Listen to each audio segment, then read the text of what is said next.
வணக்கம். Welcome to diabetes eye openers with doctor Hindu.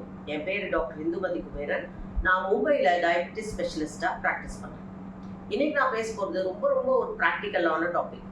நிறைய patients என்கிட்ட கேட்குற ஒரு கேள்வி, மேம் எனக்கு சுகர் ப்ராப்ளம் இருக்குது, ஆனால் நான் மாலை சிற்றுண்டி அதாவது ஈவினிங் டிஃபன் சாப்பிடலாமா வேண்டாமா அப்படின்னு கேட்பாங்க.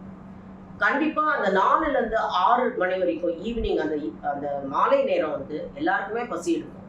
சர்க்கரை நோயாளிகளுக்கும் பசி எடுக்கும், சர்க்கரை நோயாளிகள் இல்லாதவங்களுக்கும் பசி எடுக்கும்.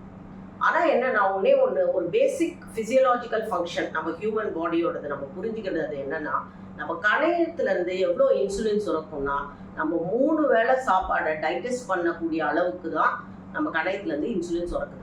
அதுக்கு மேலே நீங்கள் எக்ஸ்ட்ராவாக சாப்பிட்டீங்கன்னா அது கொழுப்பாக மாறிடும், இல்லை எக்ஸஸ் சுகராக மாறிடும். இப்போ 4 வேளை எல்லாருமே மோஸ்ட்லி நான் எங்கள் கிளினிக்கில் 24 ஹவர் ரீகால் அப்படின்னு கேட்போம். கடந்த 24 மணி நேரம் நீங்கள் என்னென்ன சாப்பிட்டீங்கம்மா கரெக்டாக சொல்லுங்கள் அப்படின்னு கேட்போம் பேஷண்ட்ஸ் கிட்ட.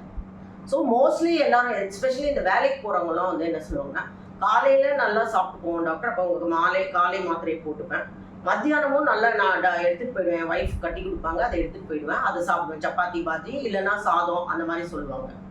ஈவினிங் அந்த ஆஃபீஸை விட்டு கிளம்புற நேரத்துக்கு இங்கே பாம்பேயில் எல்லாருமே ட்ரெயின்லேயும் மெட்ரோலையும் தான் ட்ராவல் பண்ணுவோம். ஸோ ஆஃபீஸை விட்டு கிளம்பி வீட்டுக்கு சேர்றதுக்கே 2 மணி நேரம்.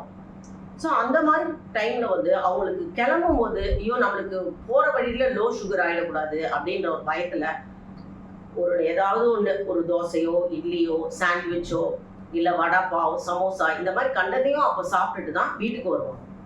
வீட்டுக்கு வந்த பிறகு மனைவி நல்லா சமைச்சு வச்சுருப்பாங்க ஒரு டின்னர். ஐயோ ஒரு நாள் ஃபுல்லாக வேலை பார்த்துட்டு வராரு அப்படின்னு சொல்லிட்டு அதையும் ஒரு கட்டுன்னு கட்டுவாங்க ஒரு 10 மணிக்கு.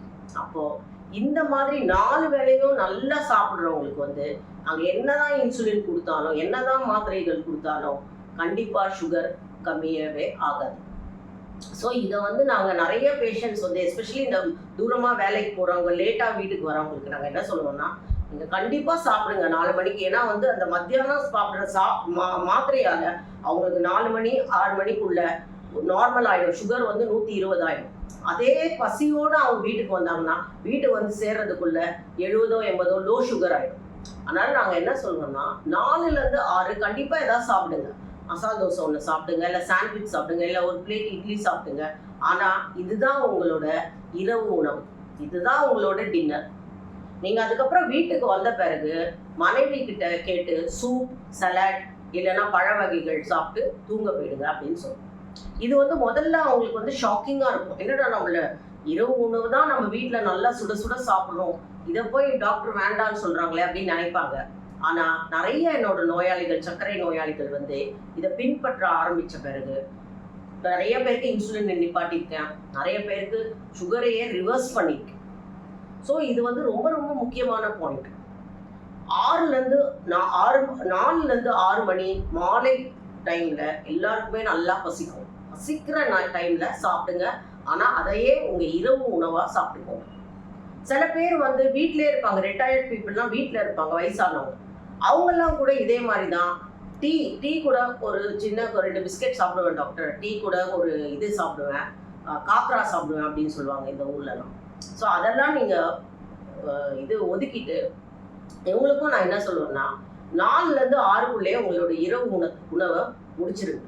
ஆனால் கண்டிப்பாக 4லேருந்து 6 வரைக்கும் சாப்பிட்ட பிறகு அடுத்த நாள் காலையில் வரைக்கும் ரொம்ப நேரம் வயிறு காலியாக வைக்கிறதும் நல்லதில்லை. ஏன்னா நைட்டு நிறைய பேருக்கு இன்சுலின் டோஸ் இருக்கும், நைட்டு மாத்திரைகள் டோஸ் இருக்கும், அதில் ஹைப்போகிளைசீமியா லோ சுகர் வரக்கூடிய சான்சஸ் இருக்கு.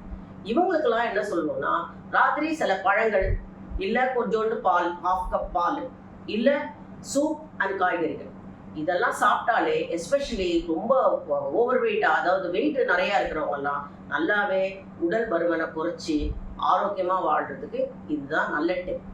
ஸோ மாலை சிற்றுண்டி கண்டிப்பாக நீரிழிவு நோயாளிகளுக்கு கண்டிப்பாக அவசியம். ஆனால் அதையே உங்கள் இரவு உணவாக எடுத்துக்கொள்ளுங்கள். நன்றி, வணக்கம்.